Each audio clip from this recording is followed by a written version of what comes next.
My name is Kate Marsh. We are group 6 and we will be talking about bullying. I will be focusing on 4 different types of bullying. Those 4 are verbal, sexual, physical, and cyberbullying. To begin, I wanted to clarify what bullying is. Bullying is to seek harm, intimidate, or coerce someone. I chose to talk about verbal bullying first. That is forcefully criticizing, insulting, or putting down another person. As we all know from our own personal experiences, words are powerful.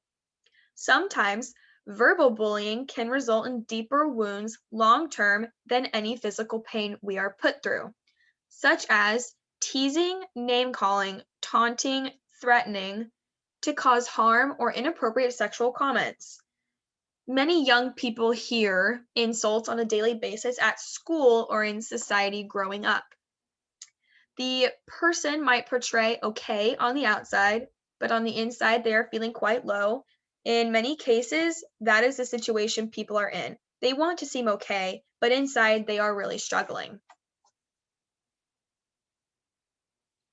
The next type of bullying I will be talking about is sexual bullying. Sexual bullying is any behavior which degrades someone, singles someone out by the use of sexual language, gestures, or violence. Victimizing someone for their appearance, it is often seen in relationships, school, online, and social groups. That is seen a lot in high school. It is also called discrimination, and it's against anyone who is different. It is a very toxic trait to have, and it is a toxic thing to be around. It can destroy the way you see yourself if you have been sexually harassed or bullied. Sexual bullying can undermine someone's identity and safety. Also, physically touching without consent or pressuring someone to do something they are uncomfortable to do is a form of sexual bullying.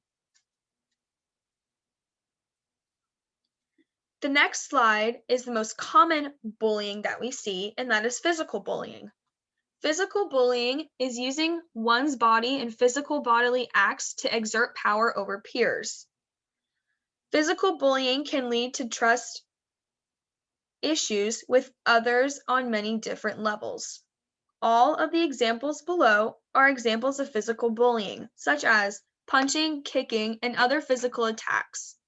They are all associated with physical bullying. Physical bullying also includes making mean or rude hand gestures and taking or breaking someone's things. The last form of bullying that I will be talking about is cyberbullying. Cyberbullying is any form of bullying that takes place online, either through phone, laptop, or any internet access you can get to.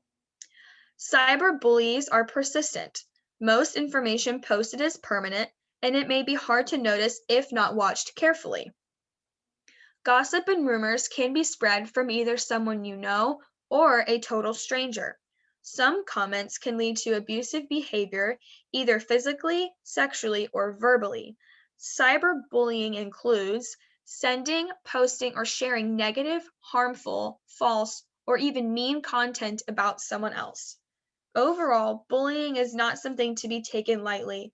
It often can lead to mental health problems, substance use, or suicide. Be kind to others and accept everyone for who they are, even their faults and differences.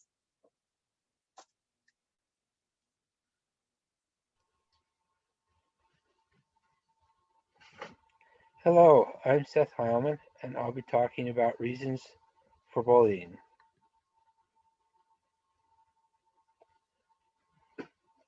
One reason for bullying lies in the treatment of children who are punished. It has been proven that children who are physically punished for wrongdoing are exceedingly likely to become bullies who bully children. They can be punished at school, and they could be punished at home, and both types of punishment would enhance the possibility for them becoming bullies later in life. Home life can play a role in determining whether a child will become a bully and start to bully other children. If bad behavior is portrayed at home, A child will bring it to school and portray it, and it can be a form of bullying. There are also children who are bully victims. It appears that reasons for bullying abound. You can get bullied because you are weak or annoying, or because you're different. Kids with big ears get bullied. Dorks get bullied. You can also get bullied because you think too much of yourself and try to show off. Teacher's pet gets bullied. If you say the right answer too many times in class, you get bullied.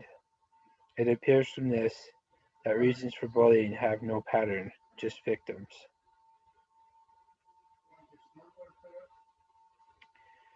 Peer groups play a role in why people bully others. Some peer groups encourage bullying, while others discourage it. Studies show that about age 11, a shift occurs in which bullying becomes an accepted way of gaining social status. In most circumstances, this shift is accepted and looked on of life. Sometimes a bully picks on another child because they think that child is emotionally vulnerable and isolated from society.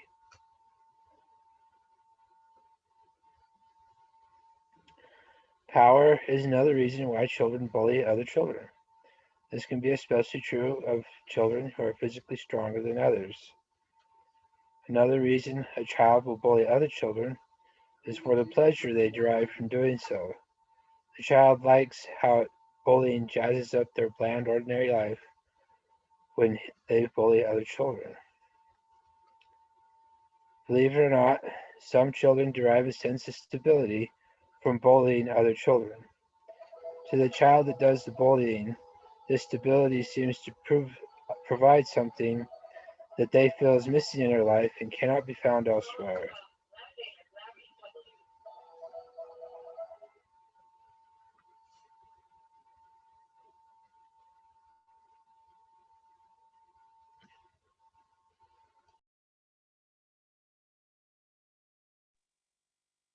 Hi, I'm Anna Williams, and I will be talking about consequences of teasing and bullying for the victim.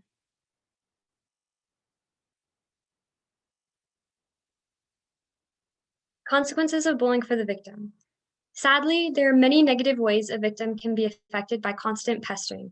A child can suffer from physical, mental, and social consequences due to repetitive bullying. A study published in the Lancet Psychiatry discovered that when a victim is bullied by its peers, the long-term effects, mainly mental, are worse than when an adult is mean to a child. It is normal for kids to tease each other a little and even get into arguments. This is part of growing up and gaining social skills. However, when a child is harshly teased by one of its peers on a regular basis, the consequences of this behavior can be life damaging for that child.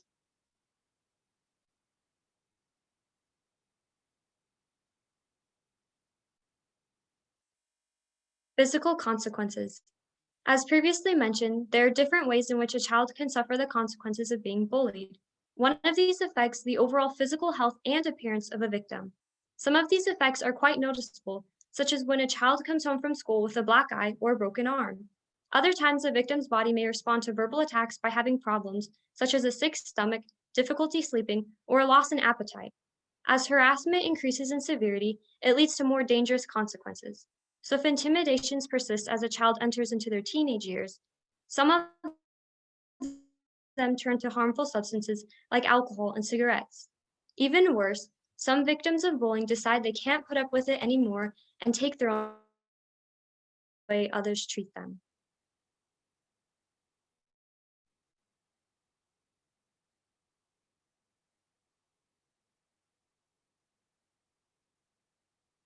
Mental consequences.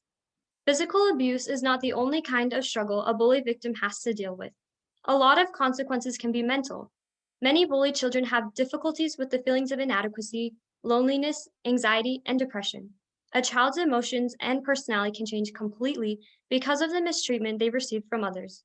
Children who are often bullied can also have a hard time academically and don't do as well in their studies. This leads to some of them choosing to drop out of school. A child in poor mental conditions can also become more susceptible to dangerous life choices that can lead to physical injuries and even death. So, although physical impacts are more obvious, there are many mental consequences that are attributed to bullying, some of which are more severe than others.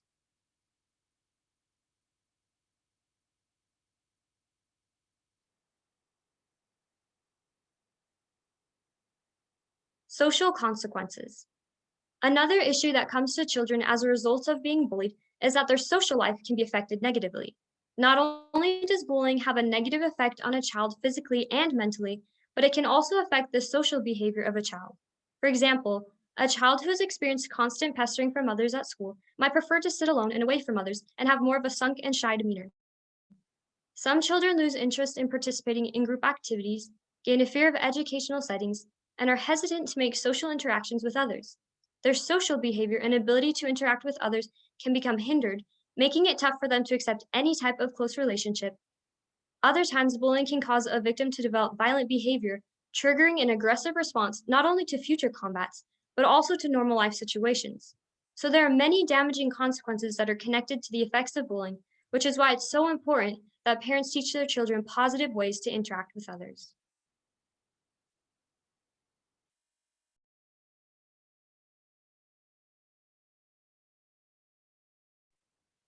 Hi, my name is Joy Young, and I'm going to be talking about the strategies to help children manage teasing and bullying. Bullying affects nearly 1 in 3 American school-aged children. 1 out of every 10 students that drops out of school says that bullying was one of the main reasons that they did that. And the research also suggests that at least 64% of children who have been bullied become bullies. So clearly there's a very big problem that's happening. So it's important for us to teach our children how they can deal with these kinds of situations. So unfortunately, there's no way for children to completely avoid the teasing and bullying. Almost all of children will experience some form of teasing or bullying before they are done with school. And the best thing that we can do is to develop these strategies within our families, and that helps empower kids moving forward. So what are some of these strategies? The first one is the I message. The I message is a way for children to learn to effectively express their feelings. The child expresses how he feels, what has caused him to feel that way, and what he would like others to do. So for example, a child could say, I feel upset when you make fun of my clothes. I would like you to stop doing that. And this strategy usually works better when it's in a supervised situation. But it is a really easy skill for children to learn, and it helps them deal with many of these situations that they find themselves in. The next one is visualization. Children picture words bouncing off of them or using a shield to block them. I really love the concept of this. It creates an image that kids do not have to accept what is being said, that they have a choice to believe or to ignore what the bullies are telling them. The next one is self-talk. And this helps children think about what they can say to themselves when they are in these situations. And then to encourage kids to think about how these qualities or how to encourage children to think about their positive qualities and then to repeat those qualities to themselves. The next one is ignoring. So this is often really hard to do. Adults have a hard time doing it, but is often one of the most effective ways to stop bullying in the moment. If the bully often gets frustrated and will leave you alone when you just stop giving them the reaction that they desire when the bullying is happening. And then of course that leads into the next one, which is to walk away. So if you're afraid to speak up to the bully or you feel like you're unsafe, then you should walk away. And then that leads into avoiding. So trying to stay away from places where you know the bullying has happened before. And if that can't happen, to use the buddy system so that you feel you're safe. And then the next one is reframing. Reframing is changing a child's perception about the negative comments. So it's turning the teasing into a compliment. So for example, if a child says, wow, your clothes are really ugly, the child could respond with, thanks for noticing my new shirt. So the teaser usually confuses the teaser, and especially when they're not getting the reaction that they want, they'll leave in anger or frustration. And then respond to the teasing with a compliment. which is also sometimes hard to do for children. But when a child is teased, it's often effective to respond with a compliment. For example, if you teased a child about the way he runs, the child can just turn around and just say, wow, you're a really fast runner, and then agreeing with the facts. So the teaser says something like, you have too many freckles. They could just turn around and say, you're right, I do have a lot of freckles. Or they say, you're such a crybaby. And the child can turn around and just agree and say, I do cry. It usually eliminates the feeling of wanting to hide the freckles or what they're being made fun of.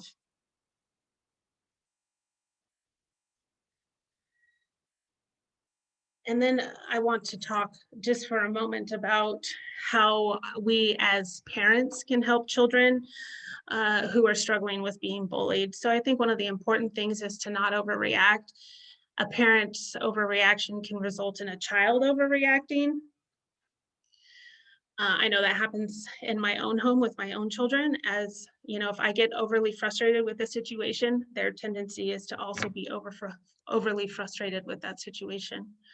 Let them know that they can handle the situation. So it's just instilling confidence, telling our children, you have the tools to be able to handle this situation.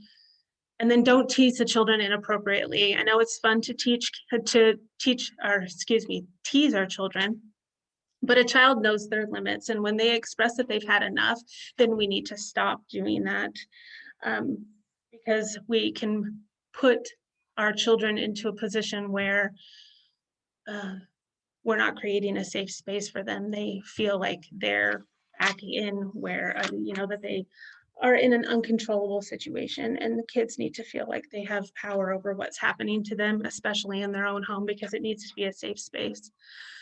Review and help your children practice positive strategies. So all of the things that we've talked about in the previous slides, those strategies for kids can be practiced at home. So taking the time to just run through scenarios with your kids and helping them find ways to react to the different things that might be happening to them really empowers kids to be an advocate for themselves. And then help kids understand the difference between being rude and bullying, because there is a difference. Conflict is okay. Bullying is not okay. So teach your child that it's perfectly normal to disagree with a friend. Differences of opinion are perfectly acceptable, and learning how to communicate them respectfully is a critical social skill. Bullying, of course, is not okay. So we need to talk to our children about the qualities of good friendship and help them to set healthy boundaries on how they're treated by others. And then encourage our kids to be friends with children who value them, have a positive influence, and make them feel good. So there's no reason for a kid to continue to put themselves in a situation where it's going to not have positive results. It's so teaching the kids the value of friendship and what that looks like. So kids need to be allowed to feel their feelings and know that they're being heard. They also need to learn how to cope with these feelings in healthy ways during their childhood. It's important to teach these skills while kids are young, and because kids who lack these skills become adults who have no resources for managing the inevitable conflict that we will all have in our lives. And there is a great website, it's called projectbully.com. So any parents who want a resource to look at, that is a great one.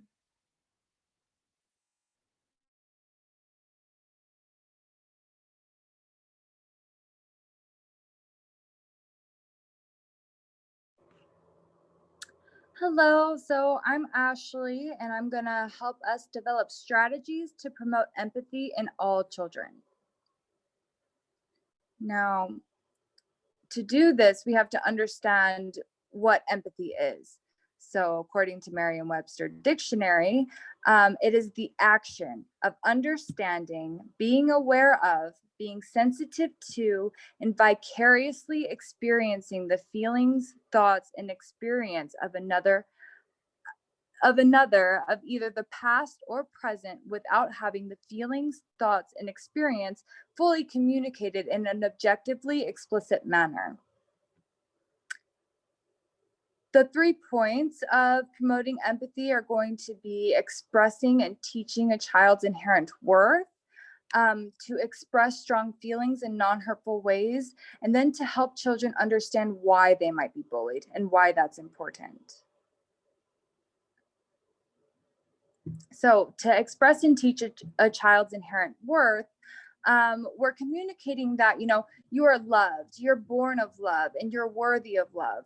Our children need to know in the deepest parts of themselves that they are loved for exactly who they are and should never settle for less.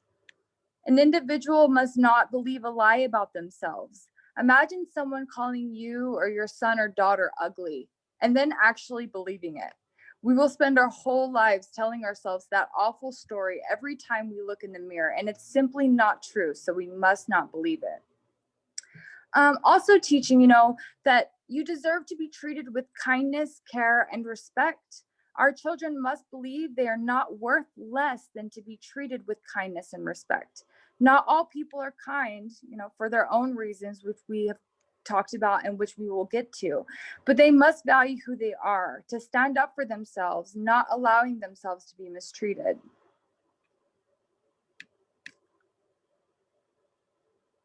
Now, to express strong feelings in non-hurtful ways, we express, not suppress. So being able to express strong feelings in these ways allows the child to connect with the way they feel in healthy ways and direct and express their energy to something positive instead of suppressing the pain the bullying causes. So when we explain the consequence of their action, we say, see, it hurts him when you hit him. Then, we can teach to write out or draw strong emotions, because this will help identify what the emotion is, why it is there, and where it's coming from. And this will help us develop potential solutions. We can, teach and practice methods to self-regulate, which teaches us to take a pause, to think, to understand what's happening, and to calm down. Then, finding a proper outlet. So their sport or song or dance, exercise, whatever it is, as long as it's a safe place where they can direct their emotion to a positive outlet. Then to understand why this is happening, we understand the root of the problem, and this will help the child and parent to understand and share the feelings of one another. Understanding does not make the bullying right, and their mistreatment does not diminish their value. What is their home life like, we could ask? How are they treated by parents or siblings? Are they victims of bullying themselves? Are they taking their own pain out on you? Something may have happened in their past that it's really hurt them, so they hurt others to show they are strong and sometimes scary because they don't want to get hurt again. But that doesn't make the behavior right. It is because they're different, we could ask as well. Then helping the child to understand, we're all unique in our own ways. You're different, and it's what makes you you. Embrace who you are. People are afraid of things they don't understand, but I understand you and I love you. Bullies are made, and as adults, we are responsible for setting good examples and teaching the right ways to empathetically treat other humans. So thank you for joining us as we discuss bullying and teasing.